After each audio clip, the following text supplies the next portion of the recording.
If you would have asked me in my early 20s if I would ever run a full marathon, I would have responded, no way.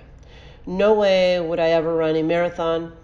But then, life happens and something in me wanted a challenge and I decided to just do it. In 2003, I really needed a challenge and something to give me purpose. Training for a marathon became my purpose. Not much planning, just pulled a generic beginner running training plan from the internet and fully committed to finish this race. I logged in the weekly miles to finish my training and flew out to Chicago for my very first race. That's all it took.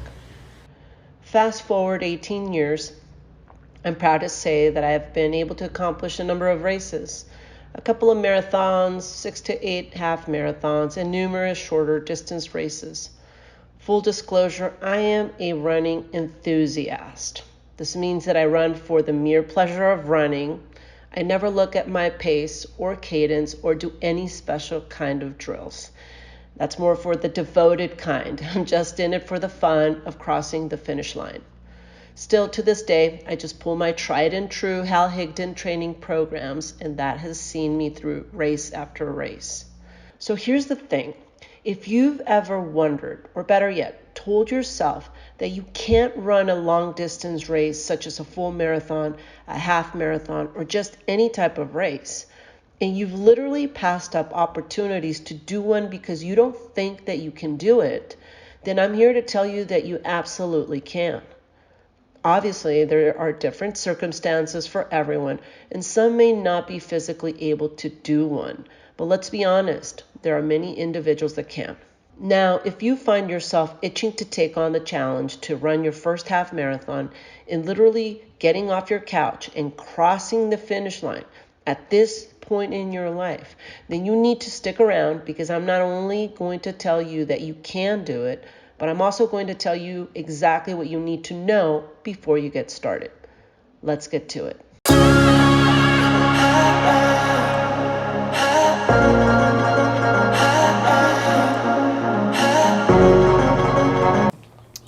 Let me ask you a question. Do you like to travel? Because if you do, then the first thing that you have to think about is whether you want to do a race locally or out of town. So the first thing that I want you to think about when you're considering doing a half marathon is picking a race. You have already determined the distance. We're talking about a half marathon. There's different distances, but this video is really talking about a half marathon. And there's a ton of very amazing half marathons throughout the nation and the world. So that's the first step, figure it out. Now, if you have decided that you want to go out of town, there's a lot of different things that you need to consider. So the first thing that I want you to do is to really take note as to where your half marathon is going to be, because it really is going to depend on the weather. Remember, you're going to be training for about 5 to 6 months before your race, and so you want to make sure that you have the right clothing for all that. So you want to know what the weather is going to be like. Is it going to be hot? Is it going to be cold? Also, you want to know the elevation of the place that you're going to be racing in, because where you train and when you race is very, very different. And so make sure you know that.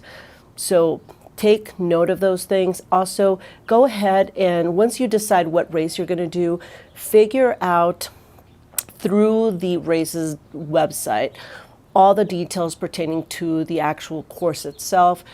Are there going to be a lot of hills? Is it going to be mostly flat? Those are very important details that you want to know that might impact the way that you actually train. So think about those details and make a decision and just have a ton of fun. All right, let's move on to the next tip of the day. Once you've figured out that you want to do a race and you know where you're going to actually be racing, the next thing that you want to do is figure out a training schedule. And as I mentioned on that first tip, I really want you to start thinking about your race anywhere from 5 to 6 months before your race. Typically, the training schedules are not more than 12 to 16 weeks. But if this is your really first half marathon, then I'm going to recommend that you start very early. So take about 2 months before your actual training schedule to start getting your body ready to take the brunt of being in movement and walking and running for long periods of time. So that's why I recommend that you go for 5 to 6 months. Now, I'm going to say that the easiest way to get a training schedule is to go to the internet, download one of those 12 to 16 week programs. I use the Hal Higdon programs that you can find at halhigdon.com, and those are great, and they literally have seen me through race after race. So you want to do that, or if you want to hire a trainer, just do what feels best for you, but that's probably the easiest way. You really do want to give yourself that time to get your body acclimated and ready to take on the race, because if you really want to get from the couch to the finish line, you want to get your body moving, because I can guarantee that if you just get up and do it without any training, you're going to get injured. So with that, let's move on to the next tip. So I want you to ask yourself what kind of diet you have right now, because what I want you to think about is the next tip, and the next huge thing that you've got to think about is your nutrition. That's the next order of business.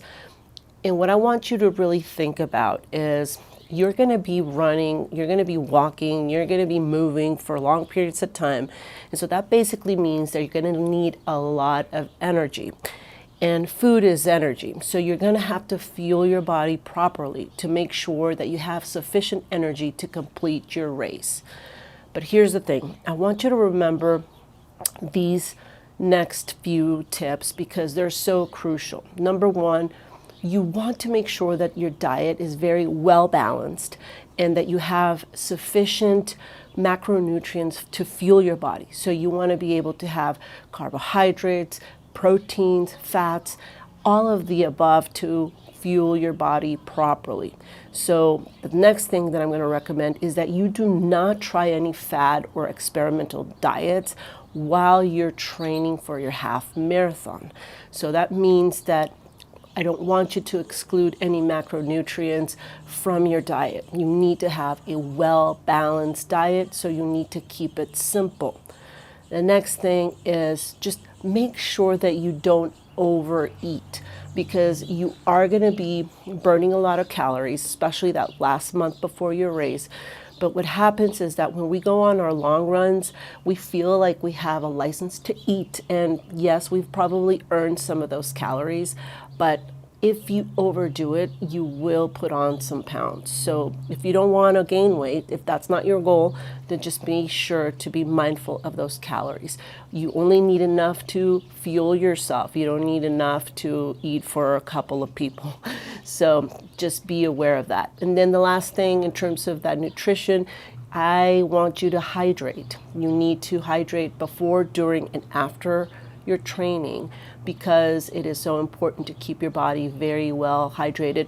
A lot of these races are during the winter, and so you might be training during the hot months. So if that's the case, you got to be sure you hydrate. All right, let's move on to the next tip. When we're talking about nutrition, we're not just talking about macronutrients. So the next tip, the next thing that you need to think about is having an appropriate amount of micronutrients in your diet. So that means that you need to really be aware of all the vitamins and minerals that you're consuming. So what I'm going to recommend is that you probably consider taking a multivitamin throughout your training, just so you have enough vitamins in your body. Ideally, your diet would have sufficient vitamins and minerals, but we know that it isn't perfect, and sometimes you just don't get the exact amount of vitamins through the diet that we have on a daily basis. So the best thing to do is just to get that multivitamin and get it all taken care of. That way your body is going to be fully nourished, not only with macronutrients, but with the micronutrients. Think about it this way. Macronutrients are king, micronutrients are the queen. And you need both of them to really function and to have a very strong and healthy body for your race. All right, let's move on to the next tip. Now that we've talked about all the different things pertaining to a half marathon, we've talked about the race, we've talked about food, we've talked about hydration. The next thing that is very crucial for you to think about is the amount of rest that you get. So what I really want you to do with the next tip, this tip is all about honoring your rest day.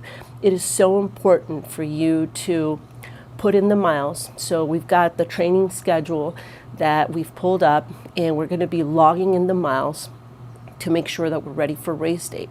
But we also need to be mindful that you need to have either 1 or 2 rest days a week.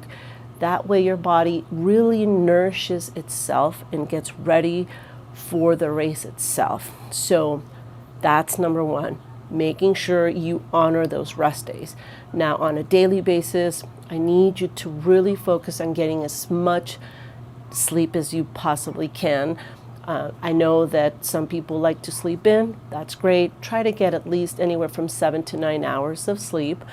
Just make sure that you have sufficient rest time every single day to nourish your body. All right, let's move on to our next tip. Location, nutrition, supplementation, rest, all of those things are fantastic and are so basic to running a successful half marathon. But I wouldn't give you a full view if I didn't talk a little bit about gear. And I'm not going to go into a lot of detail into the gear because running really doesn't require much gear. However, there's 2 things that I really think that you should have, or at least I recommend that you get. Number 1 is a fitness tracker. And so you don't really need it, but I think it really is very helpful because it does give you information about the mileage, your steps, your calories, your heartbeat, all these different things and data points that you could use. You can track it to a specific app. You can share it with people. It literally gives you so much information that it is, in my opinion, very helpful. I know that I love it. The second thing that I want you to really consider is getting a pair of running shoes, and you are going to need that for a half marathon. But you should get 1 up to 2 pairs of running shoes that you can alternate between your actual training. Now, if you only get 1, and if you don't have a running specialty store in your location, this is the one thing that I'm really going to recommend, is that you buy a specific running shoe and you buy it either a half a size or a full size larger than you typically would wear in your normal shoe size. And the reason being is because when you are running, your feet tend to swell, especially when you're running for long periods of time. Your feet swell, and it is very uncomfortable if those tennis shoes, those sneakers are really starting to constrict your foot. Also, if they're short or if they're small pairs of shoes, what's going to happen is that your toes and your nails are going to start rubbing against the tip of the shoe, and you could lose your nail, or it's just going to be that additional stressor that you don't need when you're going to be running. So I've made it a habit to buy either a half or a full size. Actually, a full size is what I do. A full size larger than I typically would. Just go a little bit larger. Trust me, that is the way to go.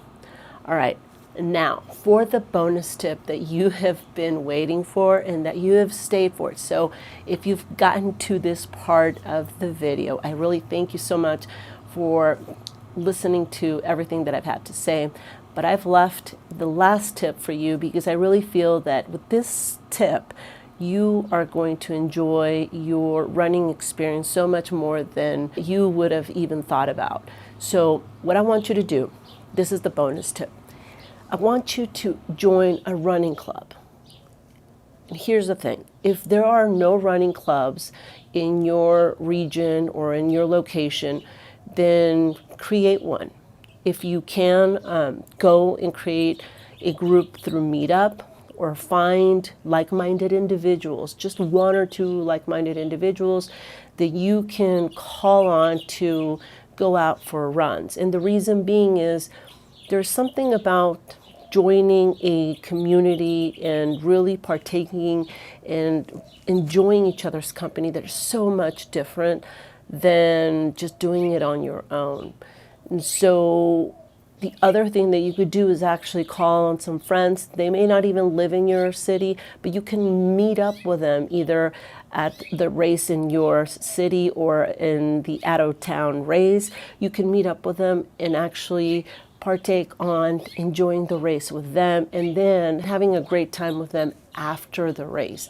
And so I really feel that that has really made a difference for me. I'll tell you that in my experience, I trained for my first marathon by myself. I ran the race by myself. Of course, there were a ton of people, but I really didn't have anyone that I knew at the race. And I really felt like I needed some additional support, or just I wanted to have people. And I'll tell you that ever since I've run that particular race, every race I've had someone close to me running it with me or finishing the race with me. So it has made it so much more enjoyable that it's seen me through every single race thereafter. So I hope you enjoyed that. If you have enjoyed this video, I ask you to please do all that YouTubey stuff and leave me a comment. Let me know if you liked it. And until next time, I'm wishing you have a stronger and healthier life.